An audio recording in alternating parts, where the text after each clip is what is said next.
আজকে আমি আপনাদেরকে যে গল্পটি বলবো সেই গল্পটি হচ্ছে এই পরিবারকে নিয়ে। এখানে ছোট বাচ্চাটিকে দেখতে পাচ্ছি, তার নাম হচ্ছে গুড্ডু। গুড্ডুর ঠাম্মা তাকে বলছে, গুড্ডু, দেখেছো, তোমার জন্য আমি একটু ব্যাডমিন্টন এনেছি। দেখে তো গুড্ডু বেজায় খুশি। বলে, বাহ ঠাম্মা, খুব সুন্দর হয়েছে ব্যাডমিন্টনটা, আমার খুব পছন্দ হয়েছে। গুড্ডু হচ্ছে ওনার ছোট বউয়ের ছেলে। ওনার বড় ছেলে অনেক আগেই মারা গেছে। বড় বউয়ের বিয়ের 2 মাসের মধ্যেই তার বড় ছেলে মারা যায়। তারপর থেকে বড় বউ এখানে থাকে, কারণ বড় বউয়ের এই সংসারে আর কেউ ছিল না। বড় বউ এই সংসারে একটা কাজের মেয়ের মতন খাটতো, তাকে কেউ বেশি ভালোবাসতো না। এইভাবেই তাদের সংসার চলতো। আর তার ছোট ছেলে চাকরি সূত্রে বাইরে থাকতো এবং ছোট বউও চাকরি করতো।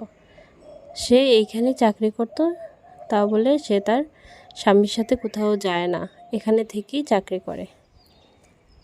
তারপর বড় বৌমা তার শাশুড়ির জন্য চা বানিয়ে আনে, কিন্তু চা বানিয়ে আনার পর তার শাশুড়ি বলতে থাকে, তুমি শুধু আমার জন্য কেন চা নিয়ে এলে? দেখলে না আমার ছোট বৌমাটাও চা খায়নি। যাও যাও, তাড়াতাড়ি করে চা বানিয়ে এলো আমাদের দুজনের জন্য। তখন বড় বৌমা আবার চলে যায় চা বানানোর জন্য।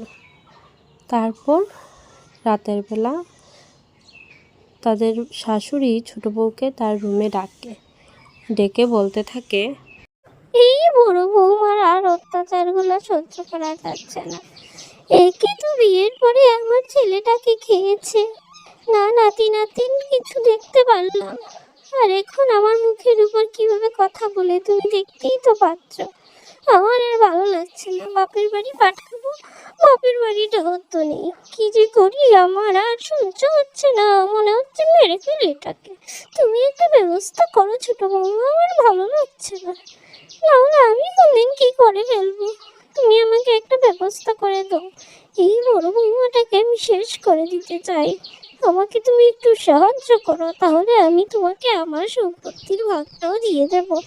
এইটার থেকে তো বাঁচি, কলঙ্গার একটা মেয়ে করতে গেছে আমার কপালে ছুটেছে। এইসব বলতে থাকে। তখন ছোট বৌমা বলে, আচ্ছা মা, দেখছি কি করা যায়। আর আমার একটা বন্ধু আছে পুলিশ, যদি কিছু করি তাহলে আশা করি ও এইসব ম্যানেজ করে দেবে। আপনি চিন্তা করবেন না, আমি কিছু একটা ব্যবস্থা করে নেব। বলতে থাকে। আসলে ছোট বৌমাও তেমন কোনো ভালো ছিল না, সেও বড় বউকে বেশি ভালোবাসতো না। এইভাবেই চলছিল। এদিকে বড় বৌমা সে তার রুমে গিয়ে হাঁটাহাঁটি করছে। তার সারাদিন কাজ করে খুব পরিশ্রম হয়। বাড়িতে এতগুলো মানুষ, সবার জন্য রান্না করা, এতটি ঘর মোছা, সব কিছু বড় বৌমার ওপর। ছোট বৌমা তো ঘুম থেকে উঠে খাওয়া দাওয়া সেরেই চলে যায় তার জব করার জন্য। আর বাড়ির দিকে সব কিছু বড় বৌমাকেই দেখতে হয়, তাই সে খুব ক্লান্ত হয়ে যায়। আর দিন শেষে তার ভালো মন্দের খবর নেওয়ারও কেউ ছিল না, না তার কোনো সন্তান ছিল, না তার স্বামী ছিল। তার খুব কষ্ট হতো। এইভাবেই কিছুদিন কেটে যায়।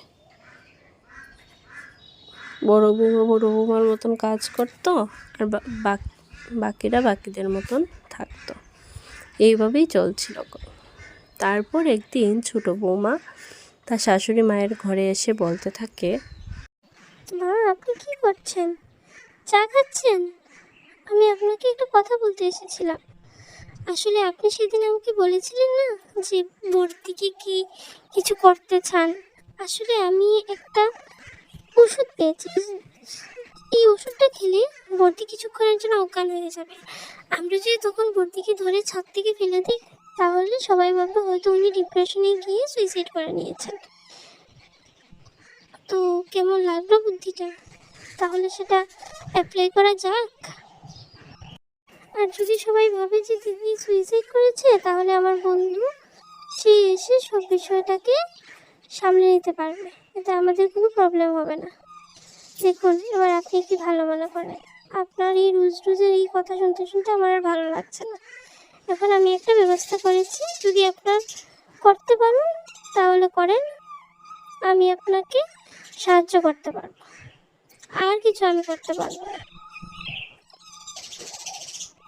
তখন শাশুড়ি বলে, ঠিক আছে ঠিক আছে, আর কি ব্যাপার, আমি এক্ষুনি সব ঠিক করে দেব, দেখো কিভাবে বোকা বানে বড় বৌমাকে। তারা বড় বৌমার ঘরে যায় এবং গিয়ে তাকে চা দিতে থাকে এবং বলতে থাকে যে, বৌমা, তোমার সাথে আমি খুব খারাপ ব্যবহার করি মাঝে মধ্যে, আসলে মনে নিও না। এই দেখো তোমার জন্য আমি চা বানিয়ে এনেছি। আসলে কোনো সময় মেজাজটা খারাপ থাকে তো, তাই তোমার উপর একটু চেঁচিয়ে নি। আজকের পর থেকে আর হবে না, এই নাও চাটা খেয়ে নাও। বলে তারা চা দিয়ে সেখান থেকে চলে যায়। বড় বৌমা তো অবাক, বাহ, আমার শাশুড়ি আমার জন্য চা এনেছেন, এই বলে সে চাটা খেয়ে নেয়। আর যেই চাটা খায় তারপর সে চাটা শেষ করে কাপটা রাখার জন্য যখন উঠে, তখন সে উঠেই মাথা ঘুরে নিচে পড়ে যায় আর সেখানে সে অজ্ঞান হয়ে পড়ে। তারপর পড়ার শব্দ শুনে সবাই এখানে আসে এবং গুড্ডু তো তার জেম্মাকে নিচে পড়তে দেখে খুবই কষ্ট পায়। সে তাকে ভালো করে দেখতে থাকে যে কি হয়েছে জেম্মার। এইদিকে পিছন থেকে তার শাশুড়ি ছোট বৌমাকে বলছে। মরে টরে গেল না? তারপর তারা বড় বৌমাকে ছাদের থেকে নিচে ফেলে তার অ্যাক্সিডেন্ট করিয়ে এসে পুলিশকে ফোন করে, কারণ এটা ছিল তাদের প্ল্যান। তারা পুলিশকে ফোন করে বলে তার শাশুড়ি যে, পুলিশ বাবু, আমার বড় বৌমা ছাদ থেকে পড়ে আত্মহত্যা করেছে, প্লিজ আপনি আসুন।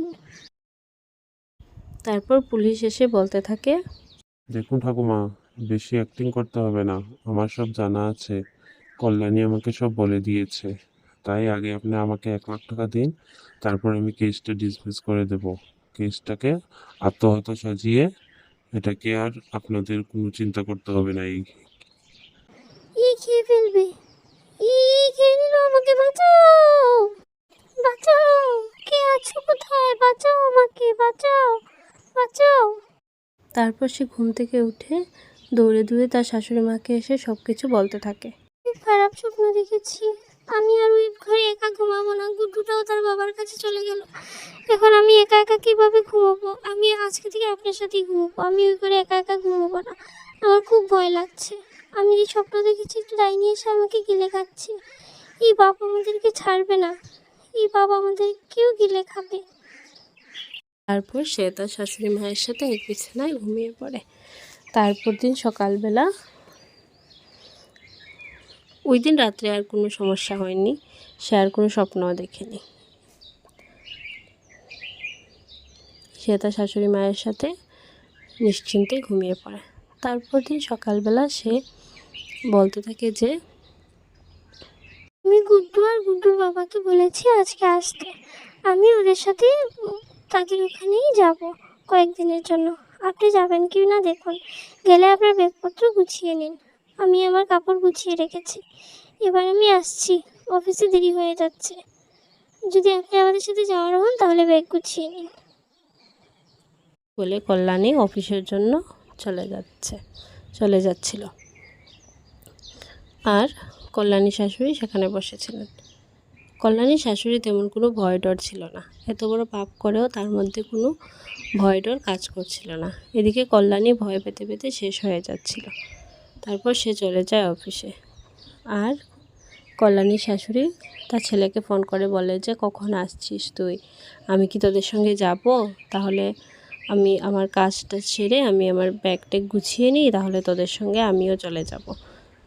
তারই মধ্যে সে বড় বৌমার ঘরে কিছু একটা ঠকঠক আওয়াজ শুনতে পায়। তারপর সেখানে গিয়ে দেখে বড় বৌমার জায়গায় কে যেন এক ডাইনি বসে আছে এবং কি যেন তাকে বলছে। তুই মেরেছিস আমাকে, তুই মেরেছিস আমাকে। দৌড়াতে দৌড়াতে সে সেখান থেকে পালিয়ে তার রুমে আসে, এসে বলে, তো এটা আমার মনের ভুল, কি দেখলাম এটা আমি? এটা হয়তো আমার মনেরই ভুল। সামনে বড় বৌমা দাঁড়িয়ে আছে, হাতে জুসের গ্লাস নিয়ে, চোখটি কেমন সাদা সাদা হয়ে আছে। এই দেখে তো শাশুড়ি মা চিৎপটাং। উনি হার্ট ফেল করে সেখানেই পড়ে রয়েছেন। আর এখানে পড়ে থাকতে থাকতে তার মৃত্যু হয়ে যায়, কারণ ঘরে কেউ ছিল না, তাকে কেউ তুলে ধরেনি। সে নিচে পড়ে থাকায় তার আর জ্ঞান ফেরেনি এবং সে সেখানেই মারা যায়। তারপর কিছুক্ষণ পর ছোটো বৌমা বাড়িতে এসে ঢুকে এবং তার শাশুড়ি মাকে কোথাও না দেখতে পেয়ে সে ডাকাডাকি করতে শুরু করে। মা, মা কোথায় আপনি? আপনার ঘরে নাকি? মা, এবং আপনার কি হয়েছে? আপনি পড়ে আছেন কেন? মা, কি হয়েছে? মা, মা উঠুন উঠুন, কি হয়েছে আপনার? এভাবে করছেন কেন মা? মা উঠুন। সে তাকে ধরে বুঝতে পারে যে উনি অনেক আগেই মারা গেছেন।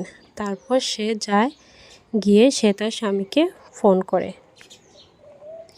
কারণ সে তো জানতোই যে তার আর আজকে আসার কথা ছিল। তাই সে গিয়ে তার স্বামীকে ফোন করে বলে যে তোমরা কোথায়, এখনো আসছো না কেন? তখন তার স্বামী বলে যে না, আমি তো আসছি, এই তো গেটের সামনে এসে গেছি, এক্ষুনি চলে আসবো। কি হয়েছে?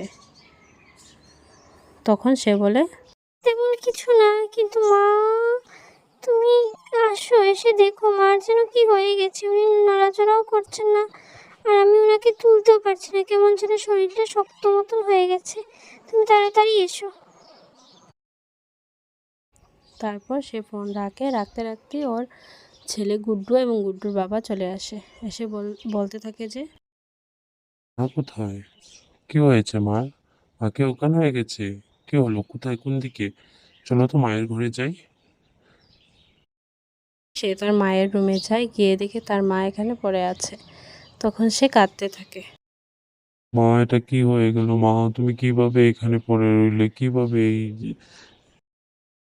হয় তারা ঘুমিয়ে পড়ে। তারা খুব ক্লান্ত হয়েছিল, কারণ তার মার শেষ কাজ সেরে এসে তারা ঘুমিয়ে পড়ে। তখন সেই আত্মাটা আসে কল্যাণীকে হত্যা করার জন্য, তার প্রতিশোধ নেওয়ার জন্য। কারণ এর আগে সে ওই পুলিশ অফিসারটাকেও শেষ করে এসেছিল। এখন শুধু বাকি রয়েছিল কল্যাণী। কিন্তু যখন সে কল্যাণীকে মারতে এসে দেখে গুড্ডু তার মা এবং বাবার মধ্যখানে এত শান্তিতে ঘুমিয়ে আছে, সে আসলে গুড্ডুর মুখের দিকে তাকিয়ে কল্যাণীকে কিছু করতে পারল না। কারণ সে জানে একটা বাচ্চা যখন তার মাকে হারাবে সে কখনোই শান্তিতে থাকতে পারবে না। তাই সে কল্যাণীকে আর হত্যা করতে পারেনি। সে এখানে এসে গুড্ডুর মুখের দিকে ভালো করে তাকিয়ে সে সেখান থেকে চলে যায়, কারণ গুড্ডুকে সে খুব ভালোবাসতো। আর গুড্ডুও সে তার জেম্মাকে খুব ভালোবাসতো। কিন্তু সে চায়নি যে তার প্রতিশোধের জন্য গুড্ডু তার মাকে হারাক। এই ভেবে সে সেখান থেকে আস্তে আস্তে তাদের দিকে তাকাতে তাকাতে সেখান থেকে চলে যায়। তার নিজের উপর হওয়া অত্যাচারের সে আর সবটা প্রতিশোধ নিল না। সে ভাবলো যে না, আমার প্রতিশোধের জন্য গুড্ডুকে কষ্ট দিয়ে লাভ নেই, গুড্ডু ভালো থাকুক, সে যেন অনেক বড় হয়। এই চিন্তা, সেই ভাবনাই তার মাথার মধ্যে চলছিল। তাই সে ভালো করে সেখান থেকে তাদেরকে দেখে ওইখান থেকে চলে যায়। সে আর কল্যাণের কোনো ক্ষতি করে না।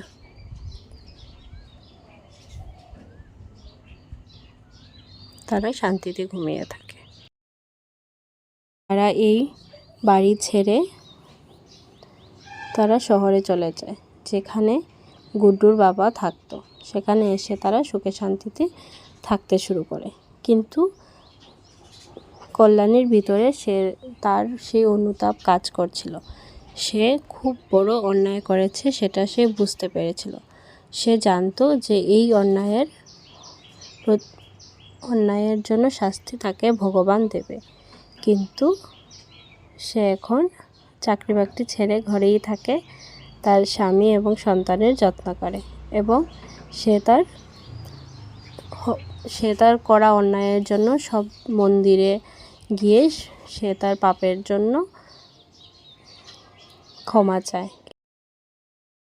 এইভাবে গল্পটি শেষ হয়ে যায়। ভালো লাগলে লাইক কমেন্ট করবেন আর চ্যানেলটাকে সাবস্ক্রাইব করে দেবেন।